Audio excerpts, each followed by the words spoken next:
This material is made available to you by or on behalf of the University of Melbourne under Section 113P of the Copyright Act 1968. It may be subject to copyright. For more information, visit the University Copyright website.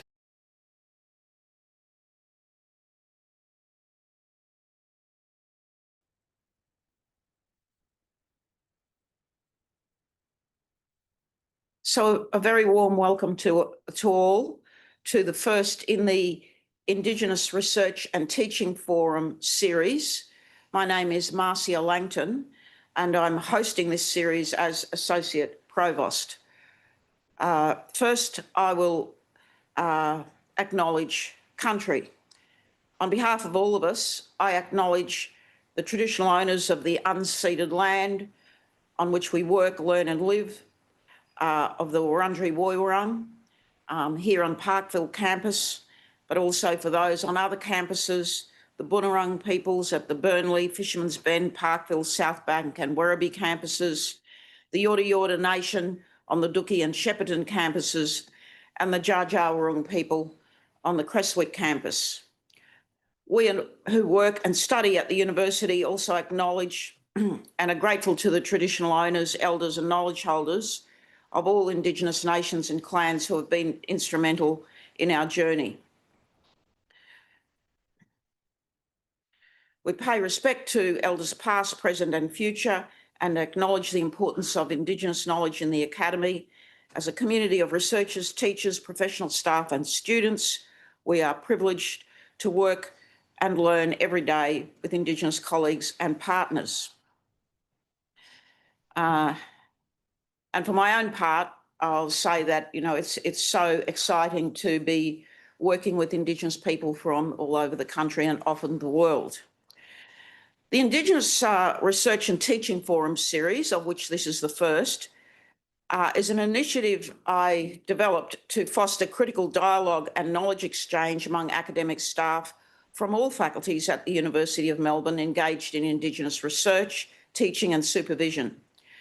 In this series, senior Indigenous researchers and scholars will present their research profiles, research approaches, and the benefits of their research as case studies for early to mid-career researchers.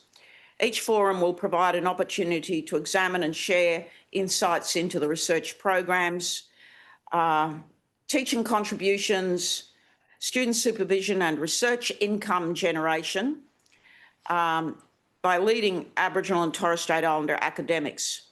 The guest for our inaugural webinar is Professor Sandra Eades, Deputy Dean Indigenous at the Faculty of Medicine, Dentistry and Health Sciences. Please note that this event will be recorded and it will be uploaded later to our website. I just want to make a few remarks about the very difficult process of developing a distinctive Indigenous research culture here at the University of Melbourne over the last 2.5 decades.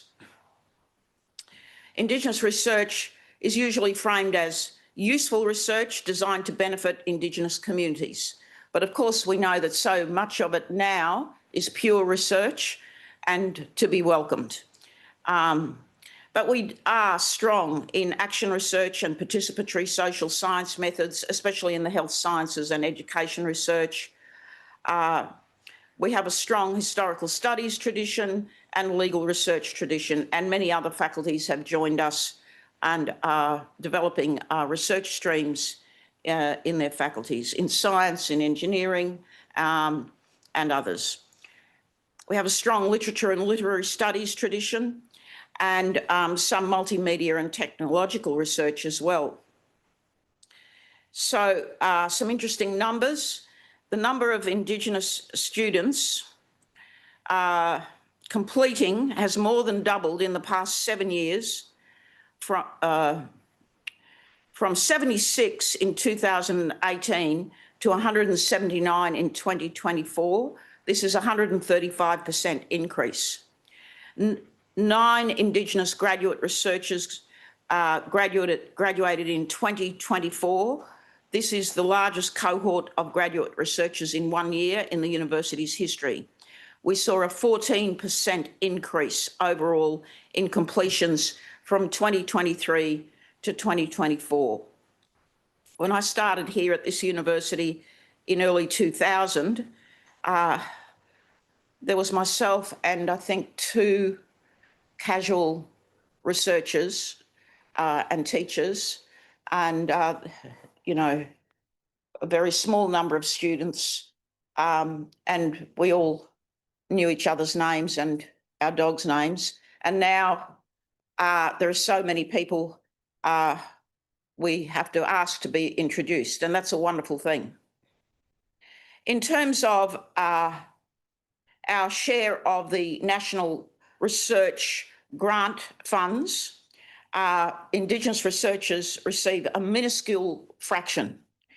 We're trying to change that by developing highly significant research with important impacts. But this, of course, is on the shoulders of a few outstanding academics. We want so many more people to join these ranks.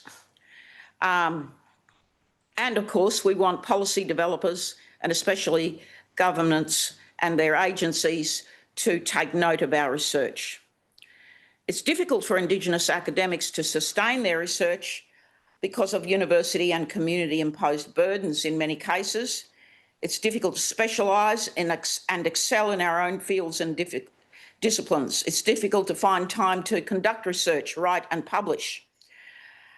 So with all of these burdens, including community liaison, we have to find ways to remove the burden from our Indigenous researchers, especially our early and mid-career researchers, and build supports for them. Of course, you know that there are already many supports, such as the programs run by the Posh Centre, the Professional Certificate and Graduate Certificate in the Faculty of Education, the Atlantic Fellows Program, and then programs in our faculties. But then we need more research training for grant application success, and other training for successful research track record, publishing in refereed journals and building our metrics. So today, we have the extraordinary Professor Sandra Eades, who's an exemplar of how to do all of this. Sandra is the Deputy Dean Indigenous and Rowden White Chair in the Faculty of Medicine, Dentistry and Health Sciences at the University of Melbourne. She is a Noongar woman from Mount Barker, Western Australia, and is a recognised leader in Aboriginal health. She was the first Indigenous person trained in medicine to be awarded a PhD. She was an initiating fellow of the Australian Academy of Health and Medical Sciences, and many, many awards and recognition. I won't go through all of those.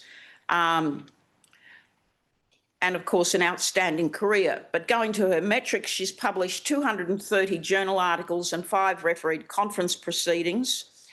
The national relevance of her research can be seen in her highly cited papers, which include the Western Australia Aboriginal Child Health Survey, Volume 1, Psychosocial Interventions for Supporting Women to Stop Smoking During Pregnancy, 10 Principles Relevant to Health Research Among Indigenous Australian Populations, and so much more.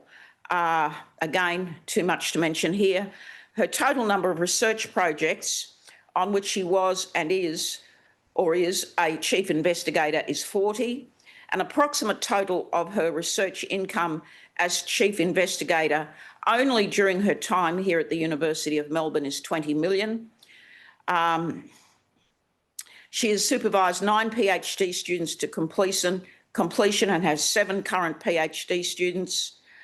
But importantly, I want to note that she has led an increased focus on training future health leaders through our faculty, with 30 new Indigenous enrolments in the Doctor of Medicine over the past 2 years, and more than 115 coursework and research higher degree students enrolled in the faculty. So a very warm welcome to Professor Eades, and of course here in the room and online, we are looking forward to hearing your presentation.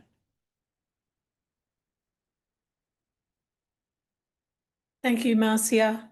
I'd like to begin by adding my acknowledgement of the traditional owners of all the lands on which our campuses are located at the University of Melbourne, particularly the Wurundjeri people of the Kulin Nation here at our Parkville campus. So it's a great honour to be the inaugural speaker in this series, and I look forward to all of the other seminars to come. I often think we don't know enough about what we're all about our research, and in a way that allows us to collaborate across the faculty, but have greater cross-faculty engagement. So I feel as if my talk's a bit dry, but it is critical to Indigenous health and wellbeing nationally. So I hope you'll bear with me, and maybe we'll have a lot of talks in this series that are very niche, but are an important part of the, the patchwork of our contribution that we make as a university nationally. So I'm not talking specifically about Indigenous knowledges, but it's embedded, although this might seem a bit Western, dry, colonial, it's embedded and underpins everything that I'm talking about. And if you've read our book in the First Knowledges series about health, you'll be able to make those linkages, or maybe we can make those in our discussion. The first two things I wanted to say were just to add to some of what Marcia said about the various issues related to how we maximise the impact of our research and how we train the next generation and support the next generation of Indigenous health leaders. In the last 5 years, we've attracted almost 100 million, 98 million in Category 1 grants focused on Indigenous health, and 38 million of those grants have been led by Marcia, Kath Chamberlain and myself, so the importance of Indigenous leadership. And we really want to be nurturing a pipeline where all of our PhDs and postdoc researchers we know are going to be future leaders who take up where we leave off and who collaborate with us during our careers during our careers. So in the way that Marcia's connecting us virtually through this seminar series, we're also thinking about, with that amount of research activity, how we connect ourselves across schools. And while NEMDA is an exemplar of a collaborative structure within the School of Population and Global Health, how we consider whether we need an academy or a centre that's cross-faculty and engages with other faculty structures. We've already noted the explosion in the number of PhDs we've nurtured, especially since the POSH program was set up, the Panyeet Thunanpool postdoctoral research fellowships. For me, and a range of other initiatives, one of the major areas we need to focus is on postdoctoral supervision. So I wanted to make this point because you often come to a seminar led by Marcia, Kath, me, or other researchers, and I wanted to encourage early PhD or postdoc researchers to think about their pathway. It's 20 years since my PhD was awarded, 25 years since it was commenced. So there is a pathway. It's not a clear pathway, and adequate postdoctoral supervision and support is key. I remember Karen O'Day. I actually found the years immediately after completing my PhD the most difficult. I drifted for a while, and I didn't know how to publish well from my PhD. And Karen O'Day was my postdoc supervisor in Darwin. I'd left all my previous collaborators, and she told me to sit to write a grant. So there were no time limits on that. I think I spent a whole year and a half writing my first grant, and I didn't know how to write a grant. You know, you had to problem solve, but hopefully the postdocs and the PhD students and early career Indigenous researchers we have at the faculty don't have to problem solve and figure it out themselves. They can approach us. But I rang people I knew who were winning grants and getting funded, and I tried to find people who were willing to set aside time and invest in me and coach me. And, you know, my job every day was to come to work for a year and a half and figure out how to write that grant and get it into the system. So it's not easy in those early postdoc years.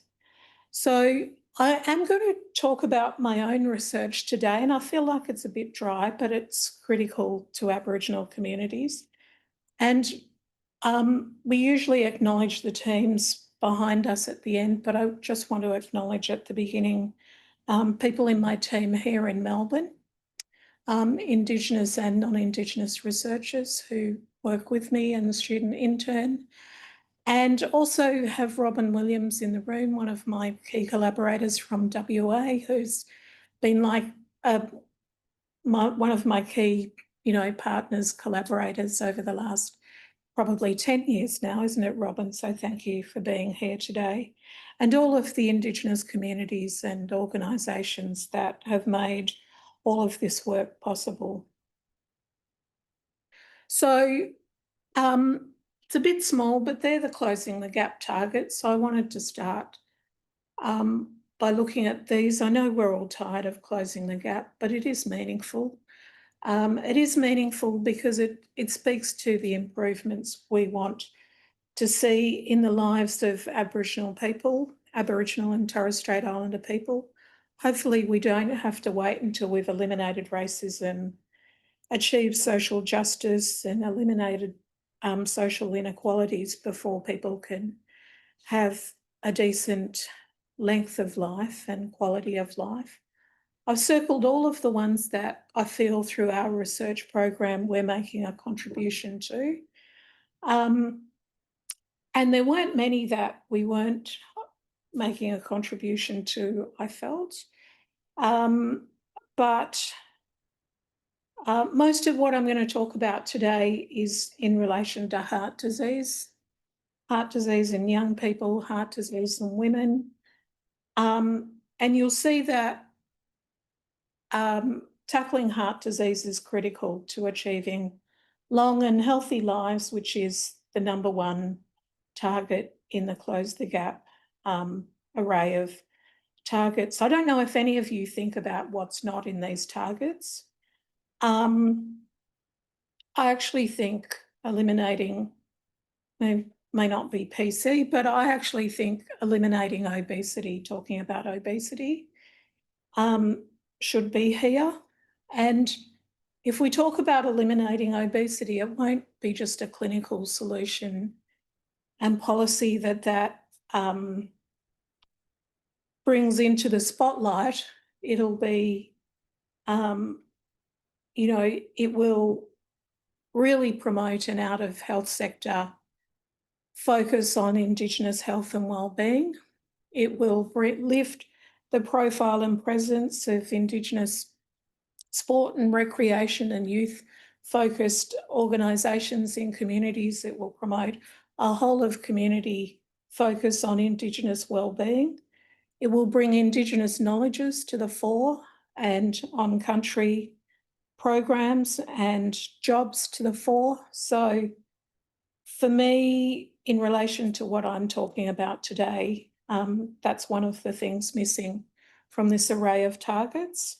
What I don't have time to talk about today is we do a lot of work in relation to young people's mental health, young Indigenous people and disability and the functioning of the NDIS. And we've got some fabulous research around child protection and the pathways into the child protection system and some really policy relevant research, but it was difficult to find a way to squeeze all of that into the 45 minutes I've got. So the narrative is about heart disease. And heart disease is important. This is a bit of a drill down into the Close the Gap targets. In 15 to 39-year-olds, intentional self-harm is the largest cause of death. And in 40 to 74-year-olds, heart disease is the #1 cause of death. So it's gone out of vogue. There are lots of other things people focus on. But unless we continue to think about preventing heart disease and closing more of that gap, we're missing things. Dementia's overtaken heart disease as the #1 cause of death in people over 75 years of age. But not everyone who gets dementia dies from dementia. My mother got dementia at 75. The average time people live after a dementia diagnosis is 10 years, and she died in her 80s of a cancer. But it's a key issue in our communities. And it's very much underpinned by the same things that drive the high rates of heart disease. So I'm going to try to show this video, and you'll think it's a bit dry, but it gets across a point. So I hope you'll forgive it's 2 minutes, 1.5 minutes. Cardiovascular risk factors in childhood are associated with subclinical cardiovascular disease in adulthood, but links to clinical events in adult life are lacking. A new study examined 5 traditional cardiovascular risk factors among children and adolescents who were followed into middle-aged adulthood. In this prospective cohort study of 38,589 youths, 3 to 19 years of age, data on body mass index, total cholesterol, triglycerides, systolic blood pressure, and smoking status were collected. These measurements were normalized into Z-scores, and childhood and adult combined risk Z-scores were also calculated. During a mean follow-up of 35 years, 0.8% of participants with follow-up information available had a fatal cardiovascular event, and 3.8% had a fatal or non-fatal event. Higher Z-scores for the childhood risk factors were associated with a higher risk of fatal cardiovascular events and of the composite outcome of fatal or non-fatal events. The risk was higher when all risk factors were combined. For instance, a per-unit increase in the combined risk Z-score of all the childhood risk factors conferred a hazard ratio of 2.71 for cardiovascular death. Even some childhood measurements in the high normal range were linked to increased risk. Furthermore, the adult combined risk Z-score was associated with adult cardiovascular events both alone and when paired with the childhood combined risk Z-score. The authors conclude that childhood cardiovascular risk factors are associated with cardiovascular events in midlife. Full study results are available at nejm.org. So we used to think, don't want to play it again, we used to see risk factors in kids and not know what to make of them. Will they actually cause deaths? And that basically says they will cause events that hospitalise people or kill people in their midlife. So that's important to know, that we can't ignore them. And the first guidelines focusing on screening and treating risk in children and young people were produced, the first consensus statement was produced in 2020. So it's quite recent. So there are 2 charts. The one with a lot of green is the most important, I think, to get. This is one other piece of background. So red is you've got high cardiovascular risk, like you're more than 15% likely to have an event in the next 5 years. And if it's yellow, you've already had an event, you've had a heart attack or a related event. And you can see the first events occur in men and women in the 35 to 44 year age group, and the yellow builds across the lifespan. And you can see in the red, the high risk group requiring management, screening and management with blood pressure lowering, cholesterol lowering, smoking advice, good diabetes care. creeps in, and you know that I've already said heart disease is the #1 cause of death in midlife, and it's related to the #1 cause of death in later life. But the other thing about this work is I always have I have stories in mind, and there's no shortage of stories. You know, the stories and they involve health system failure too, but they're often about 40-year-olds or 50-year-olds, or sometimes most recently a 35-year-old in the Northern Hospital with his first heart attack. So although we're not talking about the stories, we're talking about the factors that would make those stories different that we need to address.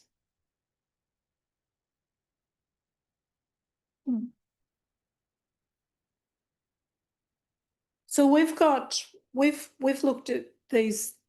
We've got the Next Generation Youth Cohort Study. We established about 10 years ago, recruited young people from New South Wales, Western Australia and New South Wales. And I just want to show you some of what we discovered about blood pressure, hypertension and pre-hypertension in Aboriginal children from rural, remote and urban communities. So almost 1,200 young people aged 10 to 24 years of age. And we took 3 blood pressure measurements in a clinic or in a community neighbourhood centre. And we took the average of the second and third. So that just briefly shows you where they're from. Only 100 of the young people were from the Northern Territory, and the majority, over 800, were from Western Australia, and just over 350 from New South Wales, Tamworth, Orange, the Central Coast. So I actually was really surprised when I saw these figures. And if you just look at the bar at the end, overall, we tried to take a strengths-based approach and avoid, you know, this negative deficit-based narrative. And we looked at the outcome was actually a normal blood pressure. Almost 70% of young people had a normal blood pressure, but you can see that changed with age. It was almost 80% of 10 to 15-year-olds, but by the time you got to 20 to 24, only 47% of young people had a normal blood pressure. You can see in the next graph that it changed with weight. If you had a normal body weight, you were more likely to have a normal blood pressure, and that it reduced depending on whether you were overweight or obese. And it was also the lowest for Central Australia of the 3 sites. So I think there are additional things happening for Central Australian young people. But it was much higher than if someone had said before we started the study, how many young people do you expect to have a normal blood pressure? I would have expected it would be, you know, 90, 95% of young people, and that it wouldn't drop so rapidly in these young people who are under 24 years of age.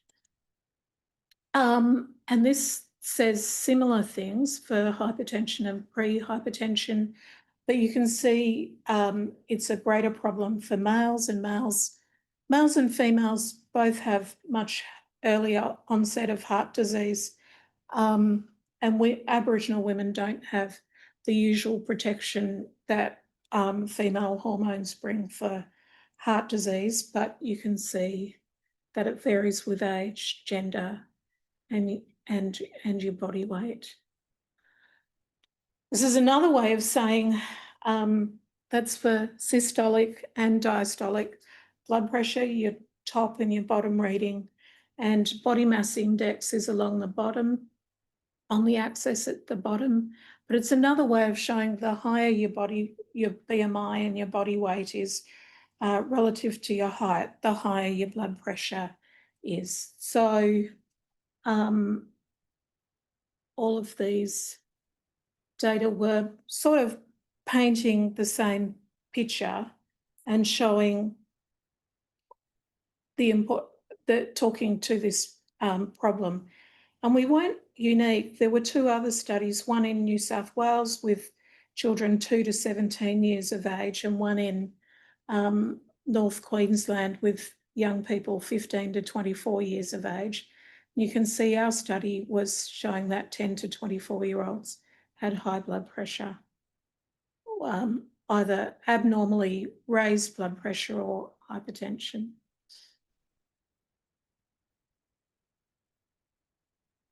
So I showed you that body weight underpins blood pressure. So now I'm trying to answer the question, what underpins body weight and the changes in body weight with age. And we used two measures of body weight. One was waist to height ratio and one was BMI. And we modelled a healthy BMI. So in blue, these are the percentages of young people from 10 to 11 at one side of the graph to 22 to 24 at the other end of the graph who have a healthy body composition, BMI or waist to hip ratio. And you can see for BMI, 50% between about 10 and 17 years of age, at least half of all young people have a healthy body weight, but that drops between 16 and 24 down to about 30% of young people. And I told you 30% of young people also have abnormal blood pressures. So what else do we know about the young people with abnormal body weight? And therefore, largely, some thin young people had abnormal blood pressures, but on average, the young people who didn't have a healthy body weight had higher blood pressure. So it seems simple, but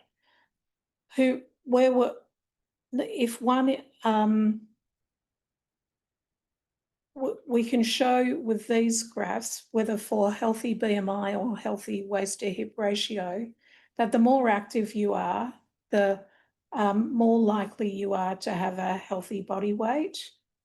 And you're, at least 50% more likely to have a healthy body weight. And the other surprising thing was for the young people who said they had got at least 7 to 10 hours of sleep at night, that was one of the most powerful predictors of who had a healthy body weight. And people don't really talk about sleep in young Aboriginal people. I gave this talk overseas and their question was, what's impacting young Aboriginal people's sleep?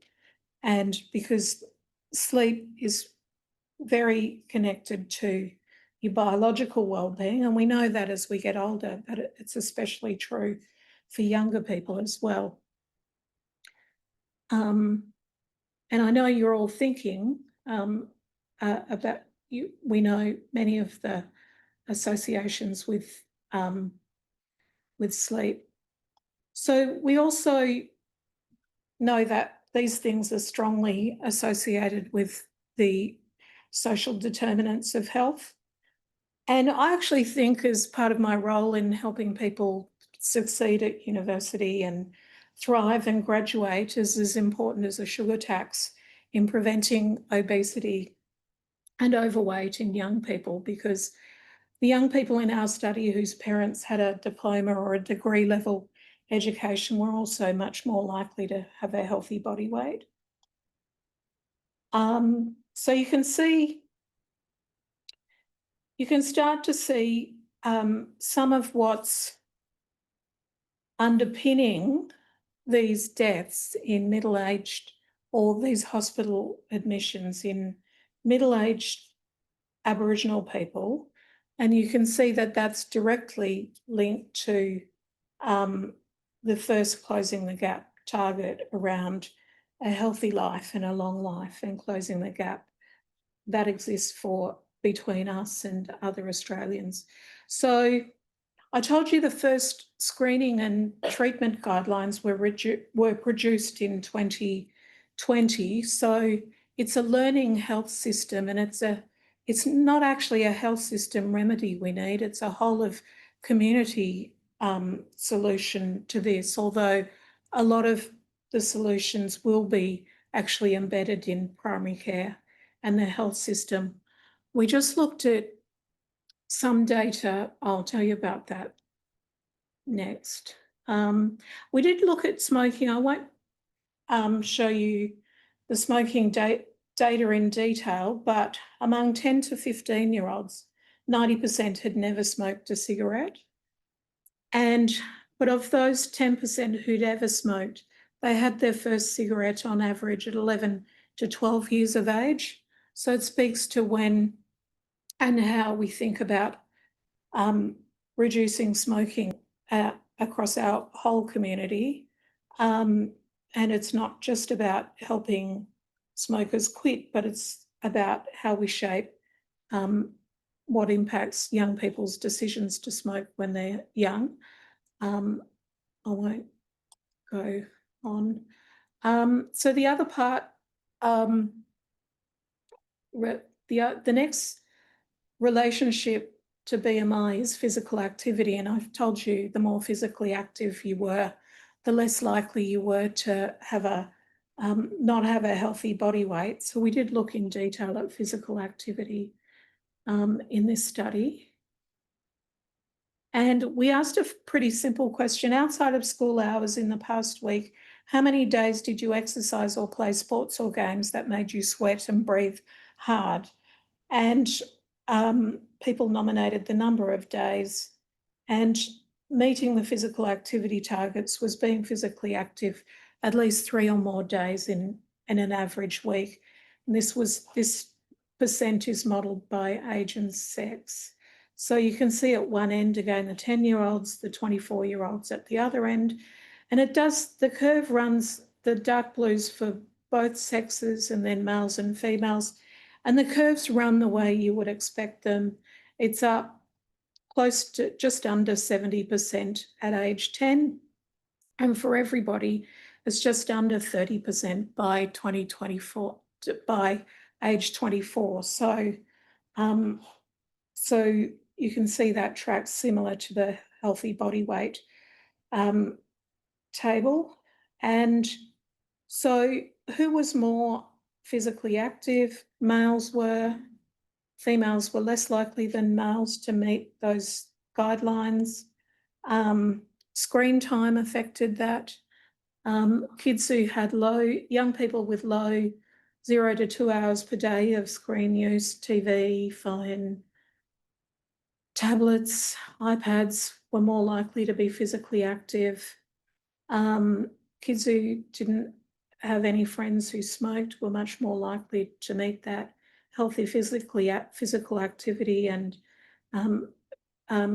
young people with less friends drinking alcohol, and young people with better self-rated health, young people who lived in communities where there was more for young people. They perceived there were more things for young people to do in those communities. Young people who measured higher on our scale of resilience embedded in the strengths and difficulties questionnaire, and young people who said they belonged to team, individual sports, church or religious groups. So you might think, oh, what does that mean? I think it goes to something Uncle Paul Briggs from Shepparton talks about, and lots of people talk about. It's a whole of a community response to health and wellbeing. And I know it's a bit historic, but the Abbottton hockey budget, which took out, from memory, $500 million a year from Indigenous Commonwealth spending, cut all of these nice-to-have programs and preserved the must-haves, the community health clinics. But if you look at these data, what they say to me is it's not sufficient just to have a clinic, and it's not sufficient just to have a hospital, and it's not sufficient just to have health promotion programs. To close the gap in life expectancy, prevent mental health problems, but I'm talking about heart disease and chronic diseases, it's a whole of community response. That's required because young people who are basically more socially engaged, off the couch, off a screen, engaged socially, are more likely to be to have a healthier body weight and a healthier blood pressure. And there are gender issues with the way we market and play those engagements that differs between males and females.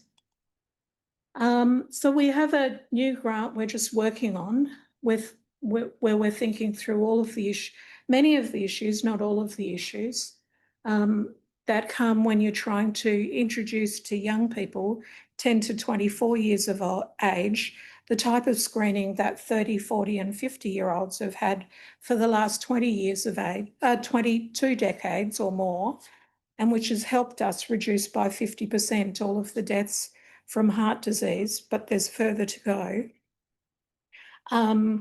Some of our questions are, you know, how do you do this with young people? It's not like sitting down with a 40-year-old or a 50-year-old and telling them their blood pressure's high and trying to do repeated measures and work out if it needs treatment.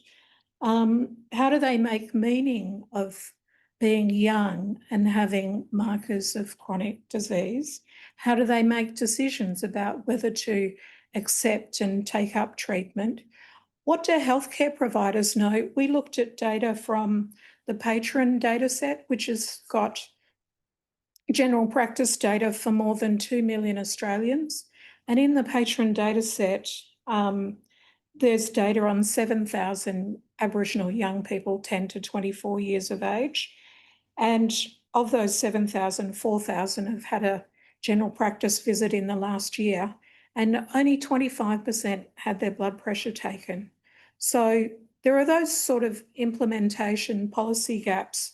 How can we know if there's a risk that needs treating if we only actually have a recorded blood pressure on 25% of young people?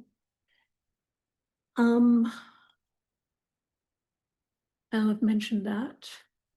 And we're looking to look in mainstream general practice data as well as ACHO data with partner ACHOs and see how much those new guidelines from 2020 are being implemented and the level of awareness and flow through from screening and detection of problems to treatment. There's some of the issues where we're looking at with some of our new work. I mean, the obvious question is, what do you do? How do you engage the clinic with the community? When I talk with John Boffer at Congress, that's his question. We don't want to do the audit. We've already done the clinical audit. How do we engage with young people and make sure that, like other clinic KPIs, we're doing this? But also, you know, it goes back to it doesn't really address the whole of community response to early chronic disease in young people. I mean, the youngest person in my social family network to have a heart attack is 25. And so we've never had to live with, this is an urgent issue for the rest of the Australian community as well. Up at the Murdoch Children's Research Institute, they're trying to raise the profile of this issue of chronic disease risk factors in young people. They're trying to work with the Heart Foundation, with all schools and communities all across Victoria. But it's possible that some things get worse before they get better. And so that's the part of the urgency around that particular part of our work, looking at heart disease. So we're also looking at heart disease in women. I told you that for every time I think of the data and of articles, I think of people. I think, why did that particular female cousin have a heart attack in her 50s? No, one of the worst stories I've heard was about an Aboriginal woman in her early 50s who went to an ED in country WA and was sent home and died at home overnight. So these are all preventable deaths. These are all completely preventable. And there's an urgency because you know, the grief and loss and trauma arising from these deaths are important. So globally, there's an issue with how heart disease is a masculine disease, it's a man's disease, and the approaches globally and nationally haven't really taken account of the different symptom profile that women might have when they have a heart attack, and the different stereotypes and clinicians in ED might have when they, or primary care might have when they assess women with heart disease risk factors. So we've got a project called Yoga Murich Court. Yoga is woman, in Noongar, Murich is good, and Court is your heart, where we're trying to work to co-design and prevent heart disease amongst Aboriginal and Torres Strait Islander women. So it's a globally understudied, under-recognised issue, the issue of heart disease in women. And we know, I talked to one of the team who works, we know this is shaped by intersectionality, indigeneity, biological sex, sociocultural gender, the social determinants of health. There are other things, the health system and the way it operates with Indigenous people of both genders. We've completed, Kathy Garlett is in the audience, and Kathy completed most of the interviews. I wanted to tell you a little bit about what we've discovered in talking to Aboriginal women about the issue of heart disease in women, and what we've learned from also speaking to healthcare workers, both Aboriginal women who do have a history of heart disease and women with no history of heart disease. And these data were collected in Perth. So we interviewed 10 women with no history of heart disease, 5 women with a history of heart disease, and 10 healthcare providers. Just want to give you a snapshot. I never knew the value of pamphlets, but this is a really compelling description of the value of a pamphlet. If you've ever doubted the value of a pamphlet, got this brochure at work that day, drove home, come home, put my hands on the bench, felt no good, you know. I went, oh, maybe I'm having an anxiety attack. My head was just wet, dripping with water. So I thought I'll go and sit in front of the fan, sat in front of the fan, laid down, got up, didn't feel right, so sick, so nausea, wasn't going away. So I rang my daughter, I said, I need to go to hospital. I looked at that chart, that pamphlet I brought home, and out of, I don't know how many signs and symptoms there were, but out of that, I think I had 5 or 6 symptoms. So, you know, so that is not a classic, it's not the classic masculine approach where people tell you you'll have chest pain, it might be in your jaw, it might be radiating down your arm. She doesn't once mention chest pain there, and so it goes to the work to inform and educate and support women. A lot of people don't know. They know about blood pressure. With all the people that I know with high blood pressure, I didn't think, oh, that was a heart thing. They don't make the connection between blood pressure. Blood pressure and cholesterol are very easy to lower, and it's possible. And there are poly pills that combine everything in one tablet. These are very, very preventable diseases, but the linkages to know the relationships. I think I'm running close to time, Marcia. So I'll just show you some of the other qualitative data. The issue for women in putting everybody else first, their own mental health issues. If you're experiencing family and domestic violence issues, you're less likely to seek care or have the opportunity to seek care.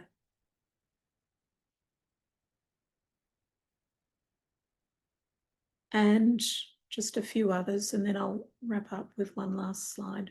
All the stuff that's connected to the hearts, I don't think a lot of people actually know what those links are. And I think this is true in my own family. I used to tell my sisters and brothers constantly, you know, talk to them about their blood pressure and cholesterol. There was actually a cardiac arrest in my brother where suddenly everybody's on a statin. And I don't know the barriers to getting people to take and enact simple advice. We're touching on some of them today.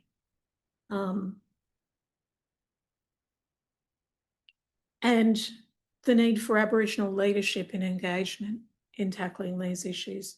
I think a lot of our mob would prefer Aboriginal. They'd feel more comfortable and don't have anything to be ashamed or anything like that about if another Aboriginal person's doing it.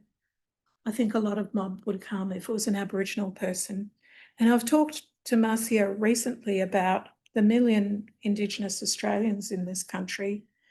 Only 50% have access to Aboriginal community-controlled health services. And someone said to me, oh, I rolled out my national mental health program with Nacho through the Achos. And I thought, you didn't. It's not national. 500,000 people don't have access to those services. It's not national. Tom Calmo raised this in one of his first public speeches after the voice referendum, the issue of where people are able to access primary care and the issue of racism in the healthcare and cultural safety in the healthcare system. And other people say it doesn't matter. The comorbidities. I like this thing, this one, obstacles. I guess there's a lot more going on with women, menopause, mental health, all of these competing interests, whereas with men it's kind of, if they turn up, they're there for their blood pressure and their cholesterol. So I feel men come in for it's quite tidy and neat, and women have a list of 10 things, so it may get lost a bit more. That was from a healthcare provider. So there are other things. I did want to touch on the Pursuit article and the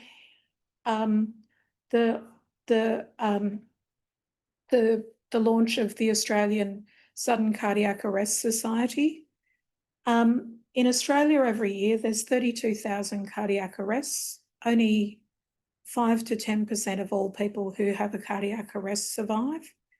And one of the issues with the Heart Foundation is making sure that in small towns and remote communities, they don't get left out. I've been talking with a small organisation called Community First Responders. They supply defibrillators, they train people. There's a lot of advocates for this. My brother was interviewed in an interview on Life Matters on the ABC radio, and we wrote this article because he actually had borderline risk factors that weren't treated, and there's more and more people who are borderline. And the first he knew about having heart disease was having a heart attack and having a cardiac arrest and being resuscitated in the park by his family and bystanders. And so we want to make it that maybe 20 to 25% of people are surviving. And I've been emailed about this issue in relation to supporting remote communities to get access to training, defibrillators and the systems of supports. If you don't prevent the first heart attack, you can increase survival rates from the first heart attack.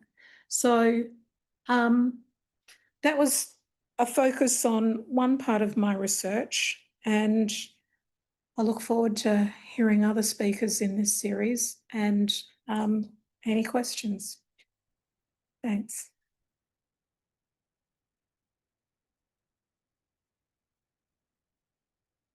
Thanks so much, Sandra. Are there any questions? Now, I don't know how to access people online, but I'll ask it of those who turned up here in the room.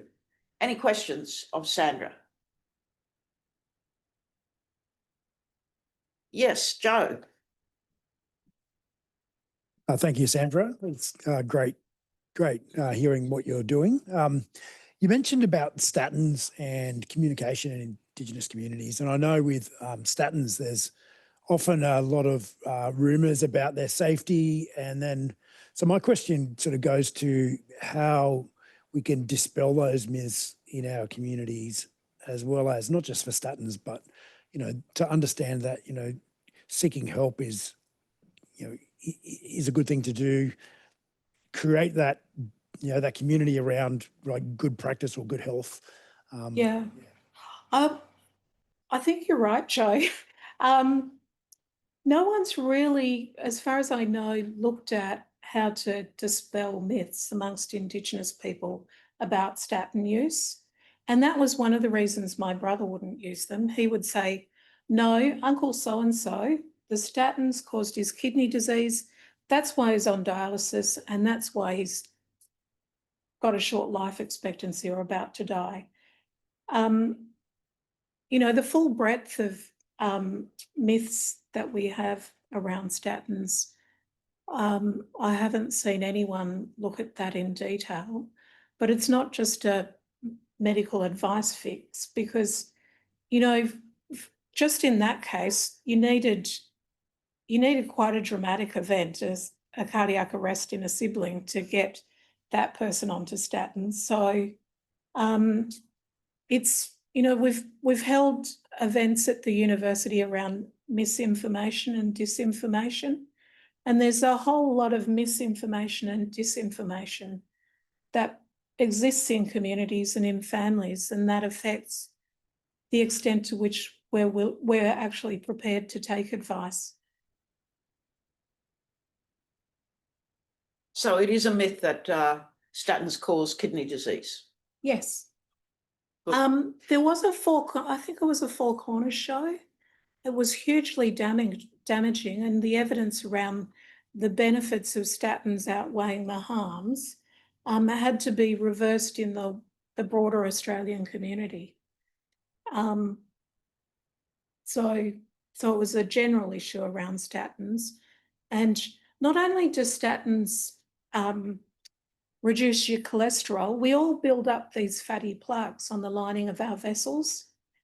And what happens when you have a heart attack is those plaques rupture and a clot forms on the plaque and it blocks off the vessel, and part of the heart muscle dies for where that vessel was supplying oxygen. Statins actually stabilise the plaque and they strengthen, so they kind of, it's not just lowering the cholesterol, but the way they improve the health of the lining of your blood vessels. So it's, it's one of the really important drugs in heart disease prevention. Kristen, and then if there's anybody online, I'll go to them. So when you were talking about BMI and healthy weight, I was also thinking through issues related to accessibility to good and healthy food. So, I mean, we've all seen the studies in urban cities and socioeconomic status. Further you go out into the suburbs, socioeconomic status drops, closer accessibility to takeaway and fast foods. But also thinking through remote communities and prices to healthy food. I mean, a lot of communities, a bottle of Coke is cheaper than a bottle of water. Yeah, and thanks for that, Kristen. I was on the board of Outback Stores for almost 10 years. And I think the introduction of Outback Stores actually improved the supply and quality of fresh fruit and vegetables, healthy foods, but the transport costs are the barrier, the price barrier. And it's really unclear to me why the government can't subsidise the transport costs and make it at least the same price in a remote community as it is in a town or a city. Outback Stores, Wuru, I think, are still the three biggest suppliers of food to remote communities. It's still the issue of choice. They do a lot of product placement, water, Coke Zero, Diet Coke, and someone said recently, visiting Nhulunbuy, regular Coke was $5 and Diet Coke was $1, but people were still buying the $5 bottle of Coke. So I don't know what the solution is. It's not banning it. I mean, people would say just ban it, but that's never been a solution. I do think the transport costs could be subsidised at a higher level by the federal government.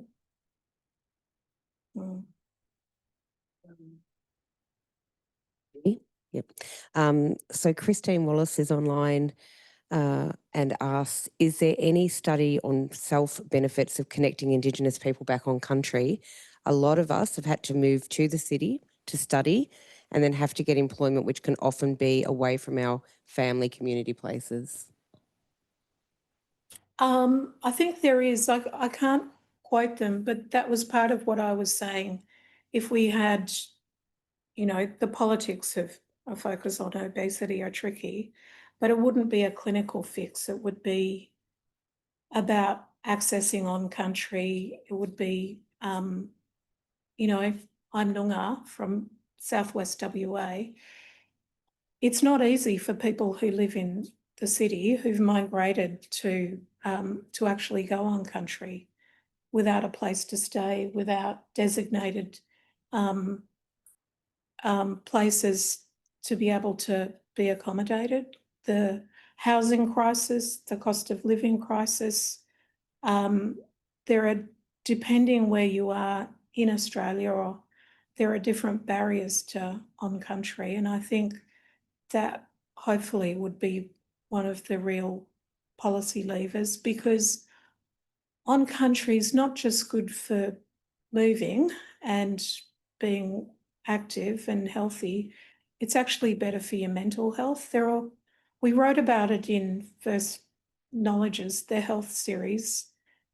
You know, for me, it's perverse. It's kind of an inversion of you know, social disadvantage, that people who are with higher incomes and have more ability to be on country actually than most Aboriginal people, you know, to have holidays where they walk trails.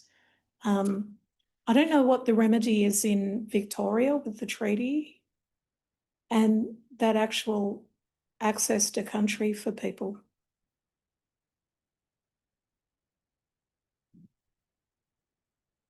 Any more questions online? Well, I have a question.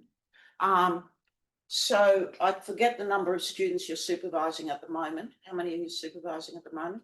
I think you said 7 and 9 completed, but some of those 7 have completed. So they're probably Abby Rose Cox from Broome. There are a few who've completed in the last 6 months. So how are we going then with developing, you know, the Indigenous health workforce who have a high level of qualifications, who can develop policy and do the kind of work that you're doing in the future?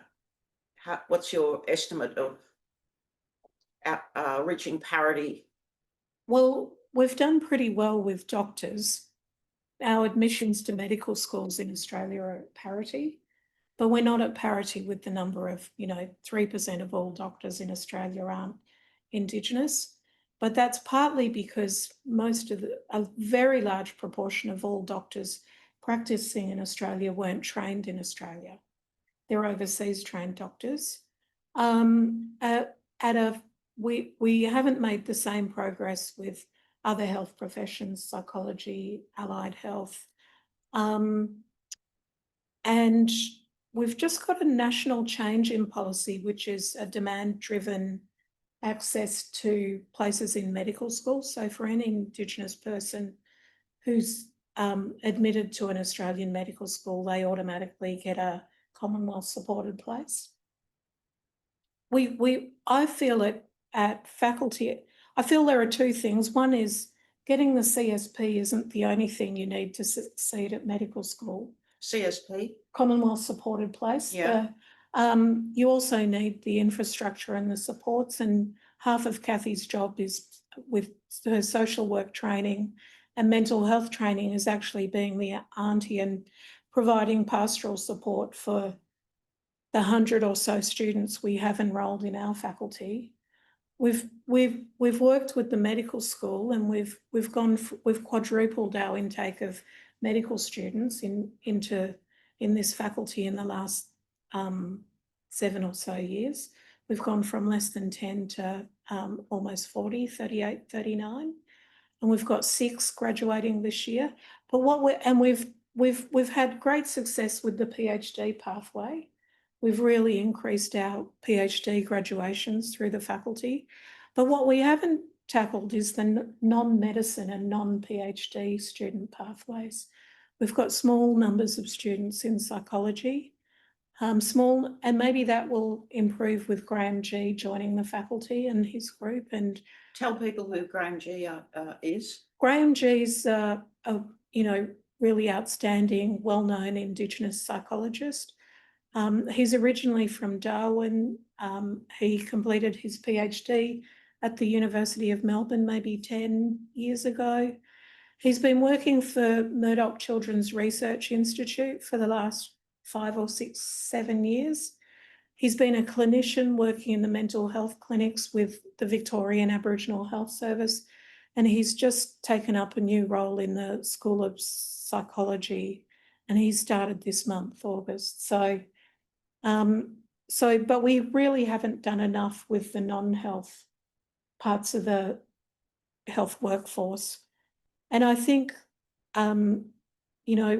some of us know Ray Kelly, well-known diabetes prevention practitioner, exercise physiologist. I think in an ideal world, we'd have as many Ray Kellys as we have Sandra Eades and, Jordan Corey and doctors. We'd have, a sea of exercise physiologists. We've got to overcome the colonial impacts that have taken us off country, that have, made the food system in developed economies harmful for human health. So we need as many dietitians, exercise physiologists, psychologists, and the whole narrow focus on medicine won't get us to where we need to be, and also outstanding policymakers and thinkers. Thanks. How are we going for time? A little bit over. Okay. Well, another round of applause for Sandra, and thanks so much for everybody for coming. Thanks to our team for organising this. Sandy, Laura's, Joy Chen, Isabel Oderberg, our tech guys, and many thanks to your EA. What's her name? Narita. And thanks all for coming. This will go online, and I will announce soon who the next in the series will be. And of course, it'll be later this semester, and it will depend on how much marking they have. Yeah. Thanks. Thanks.